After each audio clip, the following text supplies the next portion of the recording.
For the first time ever, the state of Alabama has a men's postseason basketball tournament champion. Should Auburn hang an NIT banner? We discuss next on Scarbo Knows.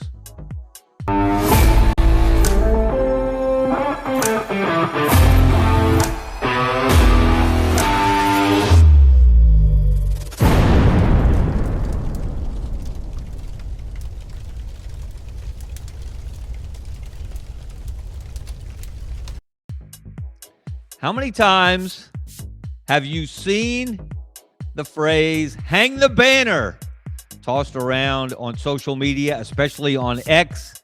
Usually it is not a compliment. Usually it's meant in a sarcastic way as a shot from one rival at another.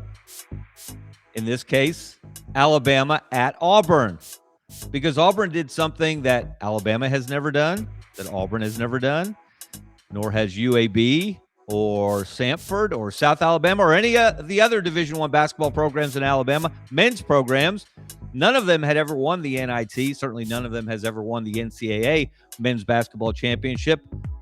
But that changed on Sunday night in Indianapolis, where the Auburn Tigers, in fascinating fashion, ran away from Tulsa, fell behind Tulsa, had to come from behind in wild and woolly fashion at the end of regulation against Tulsa to get to overtime, and then finally took control in the extra period. And Auburn, the Tigers, 3 weeks after a very, very disappointing selection Sunday, they won the NIT championship. And now they, without sarcasm, get to hang a banner. And why shouldn't they? Hello, everyone. I'm Kevin Skarbinski, a.k.a. Scarbo. This is Scarbo Knows. Appreciate you joining us on the Sidelines Live Network. Or if you're watching later on YouTube, go ahead and subscribe to the channel. Kudos to our executive producer extraordinaire, Brendan Martin. And thank you to our sponsor, Money Management Services. We'll hear more from them later in the show. So let's get into it. Auburn is your NIT champion for 2026. And the phrase hang the banner, which has been thrown around a lot over the weekend on social media, now has a less than sarcastic meaning. Of course, Auburn should hang a banner. This isn't even a question, okay? I use that as a title just to kind of grab your attention because people have been throwing that phrase at me anytime, especially in this state. If you are not a Barner or a Bammer, and I claim neither, I get accused of both, I claim neither, you will get hit with that phrase. For example, let me give you the sarcastic version of hang the banner. Alabama played Michigan in the Sweet 16. Alabama led Michigan at halftime in the Sweet 16 by 2 points. Now, of course, Michigan took control in the second half, ended up winning 90-77, ending Alabama's season after a fifth trip to the Sweet 16 in the last 6 years. All in all, a productive season for Alabama, not where they wanted to end it. They wanted to get to the Final Four. They wanted to challenge for a national championship.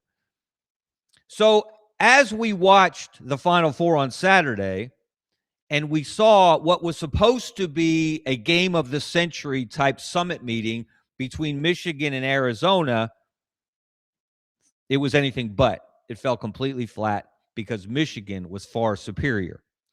And during that game, as Michigan was building its lead and extending its lead and proving that there was a great distance between the Wolverines and the Wildcats, at one point during the game, I pointed out the fact that of the 5 teams that Michigan had played to that point in the NCAA tournament, only one, Alabama, had made them sweat in the second half. Only one, Alabama, had led them at halftime. And of course, if I had $1 for every time an Auburn fan tweeted back at me, hang the banner, I'd have a lot of dollars. So it is ironic in a way that Alabama fans have been throwing that phrase in Auburn's face as they have advanced throughout the NIT. They won the first 3 games at home. They got to the semifinals in Indianapolis. They beat Illinois State badly in the semis. They got to the final, and it was a roller coaster ride on Sunday night. But Auburn did earn a banner, and it was an amazing game. And it really was Auburn's entire season captured in a 45-minute span of basketball in Indianapolis. Auburn looked really good early, got ahead by 21 points. Everything was working. They were knocking down shots from everywhere. And then little by little, Tulsa started to flip the script. And it turned into Auburn's February. Lost possession after lost possession, the way they lost game after game in that month. And all of a sudden, what looked like a sure thing, think an NCAA tournament bid as Auburn entered the month of February, think NIT Championship victory as Auburn entered the second half, became less and less of a sure thing. As Tulsa cut into the lead, went on this ridiculous run, actually took the lead, and appeared to take control late in the game. And that was Auburn's season leading into Selection Sunday. Everything that could go wrong did. They lost 9 of their last 12. And then ultimately, they were left out of the NCAA tournament. They were one of the first 2 teams out, to use the verbiage that Joe Lenardi, the bracketologist from ESPN, has popularized. And so that's where the NIT final looked like it was headed in the last minute. In the last seconds, as all Tulsa had to do really was inbound the ball. They were up 3 late. They couldn't inbound. They got a 5-second call. I don't know why they didn't call timeout. Auburn gets the ball, and Kevin Overton, who turned out to be the MVP, knocked down a 3 to tie the game, force overtime, and then he hit a logo 3 in overtime to help propel Auburn to what ended up being a 92-86 victory. I think that was the final score. And so Auburn did flip the script on its season, rewrote the narrative in that game, just as its romp through the NIT rewrote the narrative on its season. And so for anyone who wonders, why would you play in the NIT? It's not what it used to be. The major programs, the high majors in particular, don't play in it. In fact, in this year's NIT, of the 32 teams, 28 were so-called mid-majors. Only 4 power conference teams participated. A number of schools, Indiana, Florida State, opted out. Some of them, like Oklahoma, went and played in the Crown Basketball Championship. Oklahoma lost that title game to West Virginia yesterday. I'm not sure the value there other than money, dollars. They threw NIL money at the winners the more you won. There were only, 8 teams in that tournament? I think that was the number. Not a real national tournament. But the NIT, even though it's not what it used to be, is still a national tournament. And as I said, no team from the state of Alabama on the men's side had ever won one of those until Auburn did it on Sunday night. So they lifted a trophy. They danced in the confetti. They cut down nets. And now they will and should hang a banner in Neville Arena. Now, this was comical to Alabama fans, as you might imagine, because it is the job of Alabama fans to diminish, demean, and degrade anything that Auburn accomplishes, and vice versa. It works both ways. It's not exclusive to one fan base or the other. So I thought it would be a little instructive as we talk about this and what it meant for Auburn's season. Will there be any carryover? Why it was a great decision to play in the NIT, because it did help Stephen Pearl and company rewrite their narrative of Pearl's first season as head coach. I thought it'd be instructive to look back and see how significant accomplishment is this or isn't it? And I was a little surprised. I would have thought that the SEC would have won more NIT championships throughout the history of the tournament. Not so. Only 3 SEC programs before Auburn had won an NIT championship. Kentucky did it twice, way back in 1946, and then 30 years later in 1976. Vanderbilt did it in 1990. South Carolina went back-to-back in 05 and 06. And 20 years after the Gamecocks' last NIT title, Auburn won it all on Sunday night. So only 4 SEC programs have won NIT championships. So it's an accomplishment. If you do something that most of your conference has not done, that's an accomplishment. If you win a championship of any tournament you enter, that's an accomplishment. You should celebrate it. You should feel good about it. You shouldn't apologize to anyone for it. And so Auburn has no reason to apologize to anyone for A, playing in the NIT, and certainly not for B, winning the NIT. And then I thought, okay, that's looking at it from an SEC perspective. What about from the IBOB perspective? What about from the Iron Bowl of basketball rivalry and the history of those two programs side by side in the NIT? How has that history gone? And as with most things college basketball, Alabama has a more storied history than Auburn. It's just a fact. And that holds for the NIT as well. Look at the numbers. Alabama's played in the NIT 16 times. The last time was in 2019, so not that long ago. Auburn just finished its 7th trip to the NIT. So Alabama's been there twice as many times. Alabama's been in the semifinals 6 times, in the finals twice, in 2001 and 2011. Unfortunately for the Crimson Tide, they lost in both championship games. Ironically, the first one in 2001, they lost to Tulsa, the program that Auburn beat last night, to win the NIT. In its only trip through the semifinals, to the finals, to the championship game, Auburn is now 1-0 in championship games. And what really stood out to me, and you're probably looking at that chart and wondering, what do MMLs, what does that stand for? What does that mean? How about mid-major losses? Because one of the criticisms that Alabama fans in particular have thrown at Auburn about this NIT is that, as I said earlier, the field was made up primarily of mid-majors. Only 4 power conference teams participated. So, of course, this is used as a way to downplay Auburn's accomplishment. Big deal, you beat a bunch of mid-majors. Well, you could put it that way. However, I went back and did a little research, and of the 16 times that Alabama has played in the NIT, again, never won it, got to the semis 6 times, got to the finals twice, but half of their trips to the NIT were ended by mid-major programs. 8 of 16, including the last one in 2019, when Alabama, as the number 1 seed, lost at home in Coleman Coliseum to Norfolk State.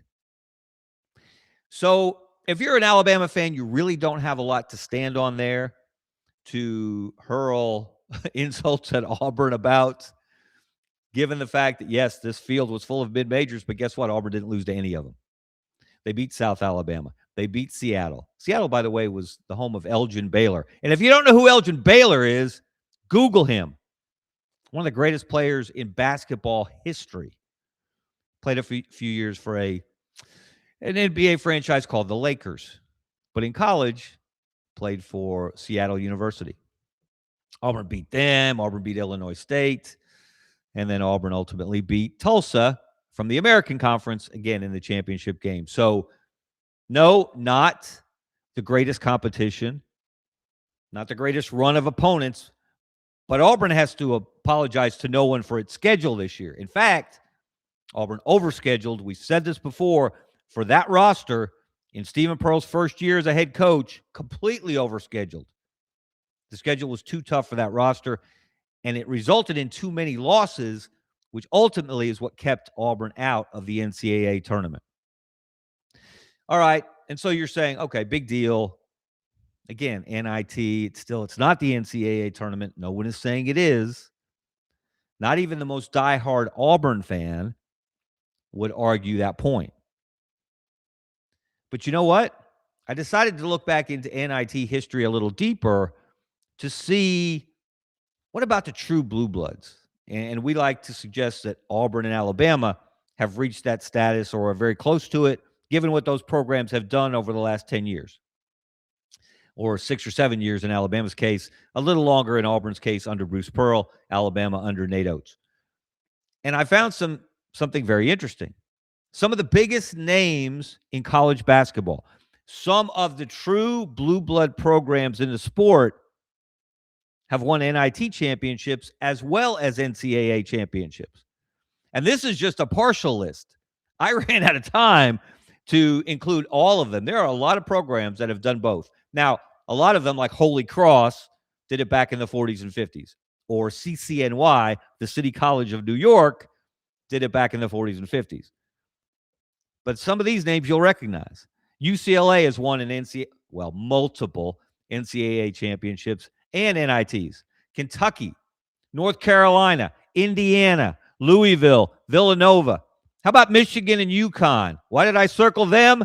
Because we're recording this a few hours before the Wolverines and the Huskies play in the national championship game of the NCAA tournament.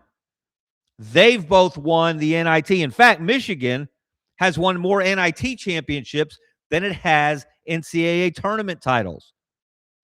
It's only won one of the big rings in the big dance. That was back in 1989. And yet, for some reason, they did it again Saturday. They did a simulcast on one of these off-brand channels carrying an alternate version of the broadcast of the semifinals. They had the Fab Five on there. Now, look, the Fab Five did a lot of good things for Michigan. They did a lot of good things for college basketball. They never won the title. They lost in the finals to Duke by 20 in 1992. And then they lost the finals in 1993 to North Carolina when Chris Webber called a timeout that they did not have. Much closer game, same result.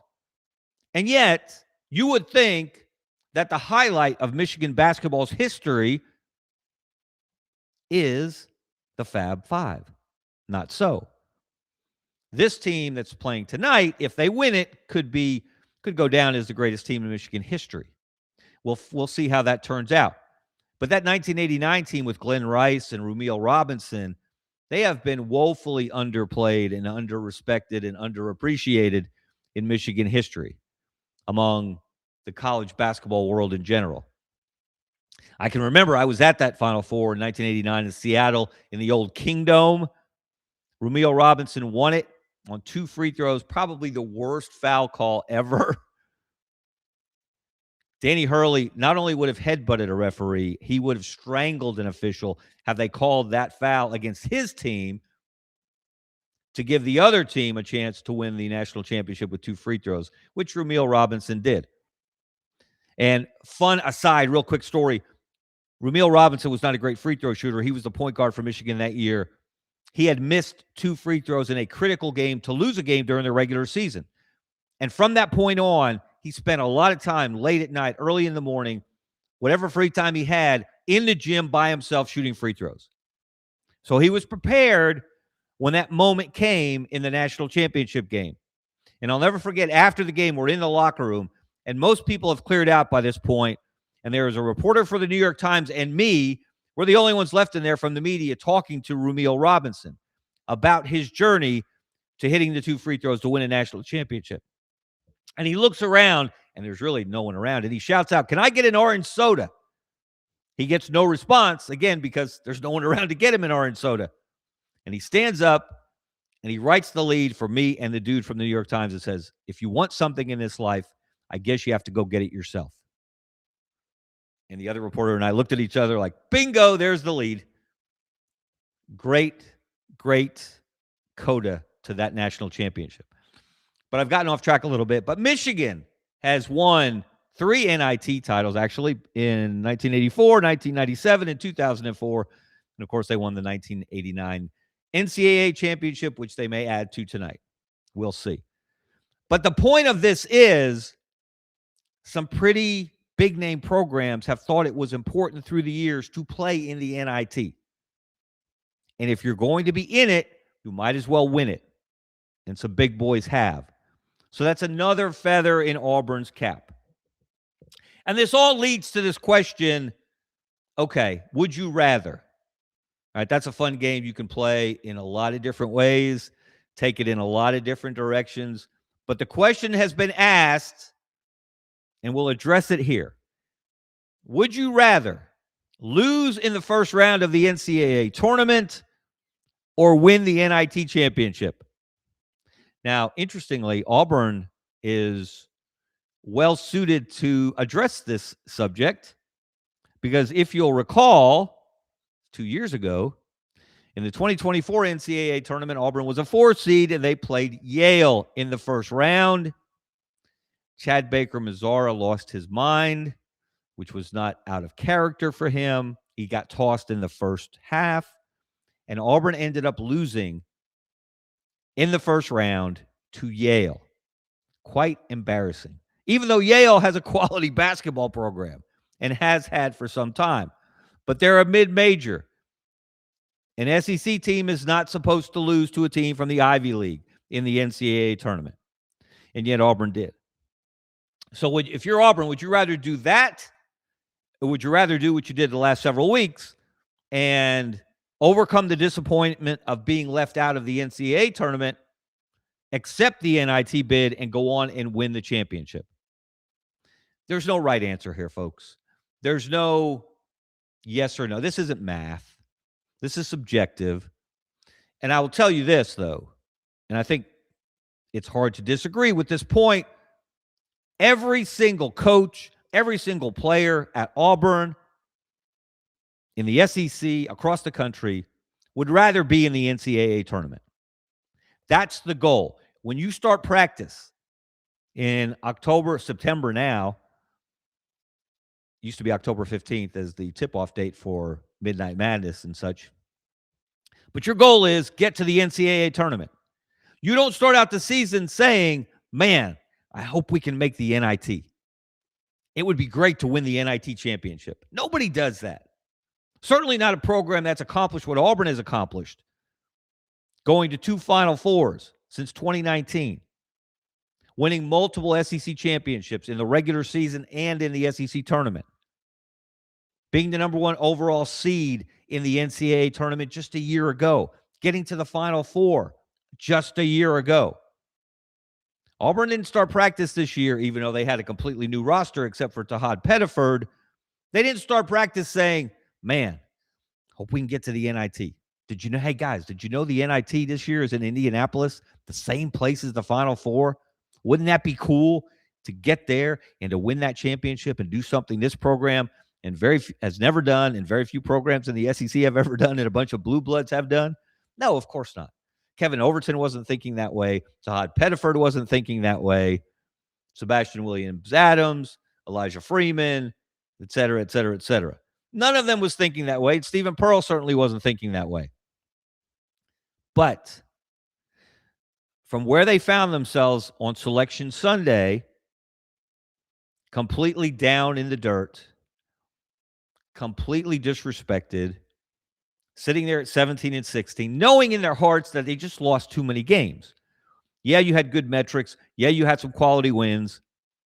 And as we've pointed out, any of you who are hurling this insult at Auburn, congratulations, you're the 69th best team in the country. What are you even doing? That's comical on its face, because clearly Auburn was better than a lot of teams that got into the NCAA tournament. A lot of the champions of one-bid leagues were not as good as the Tigers. And if you look at Ken Pom, which I did yesterday, maybe the day before, Auburn was number 36 in Ken Pom. So clearly they were better than a bunch of the teams that made it to the NCAA tournament. So winning the NIT does not make them the 69th best team in the country. Let's get real about that. Okay? That's nonsense. Not only that, but Auburn, before the NIT, before Selection Sunday, owned and still owns 7 victories this season over teams that made the NCAA tournament. 3 of those teams got to the Sweet 16. Arkansas, Texas, and St. John's. Auburn beat them all. Also lost to Arkansas, but that's not the point. In fact, the teams that Auburn beat, the 7 teams that Auburn beat that made the NCAA tournament field, they went 9-7 as a group in the big dance. So again, Auburn had an argument But they also realized that nobody had ever gotten in with 16 losses. Nobody had ever gotten in being just one game over 500. And they didn't break that streak. They didn't become the first. And they understood why. So they had a decision to make on Selection Sunday. What do we do? Because you got to make these decisions pretty quick. They were hoping to get into the big dance. They knew there was a chance they might not. So when they were left out, the NIT had to know, are you in or are you out? We want you. Do you want us? And they said yes. Little did they know at the time that Keyshawn Murphy, one of their starters, their only true post player perhaps, certainly their best post player, was going to opt out. And we're still not completely sure why he did that. So it's a little harsh to come down too hard on him without knowing the backstory. So we're not going to pile on. We're not going to do that. In fact, Kevin Overton said the 3 that he hit at the end of regulation Sunday night to tie the game, send it to overtime, he said that was for 3, which is Keyshawn Murphy's number. Now, I don't know if he meant it seriously, like they were there for their teammate, whatever he might be going through that caused him to opt out of the NIT, or whether he said it with a little sarcasm. Who knows? But not knowing, we are not going to pile on Keyshawn Murphy. And remember what Stephen Pearl said when Murphy decided not to play in the NIT.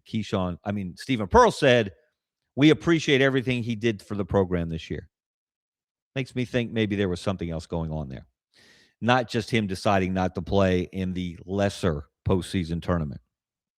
So was it a smart decision by Auburn? Absolutely. Is Auburn in a better place now as a basketball program than it was 3 weeks ago?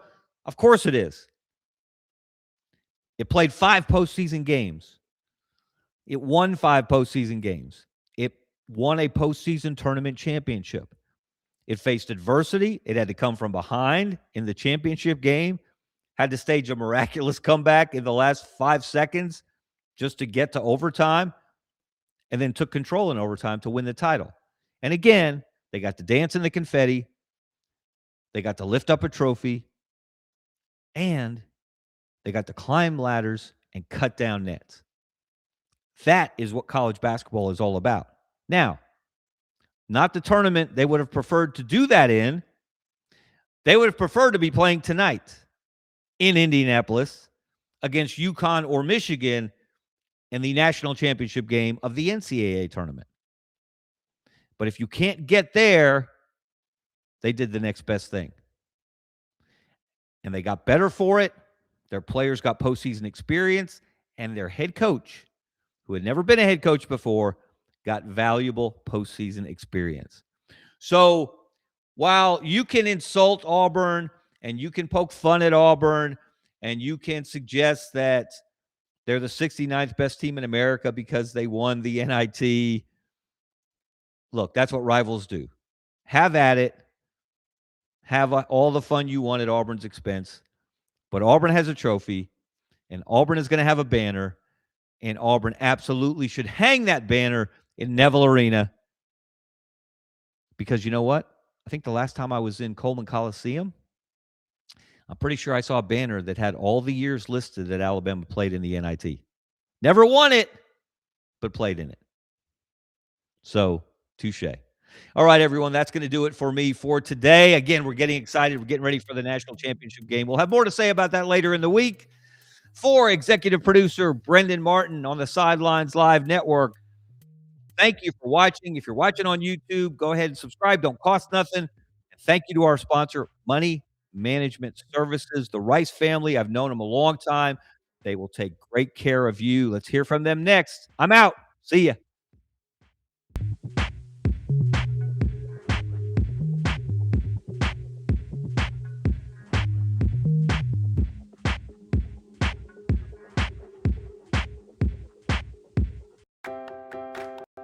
Since 1992, Money Management Services in Birmingham has provided individuals and business owners with trusted, fee-only financial advice.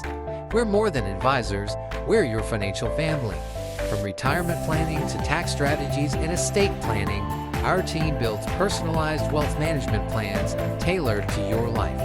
At Money Management Services, we treat you like family, because when you walk through our doors, you become part of ours.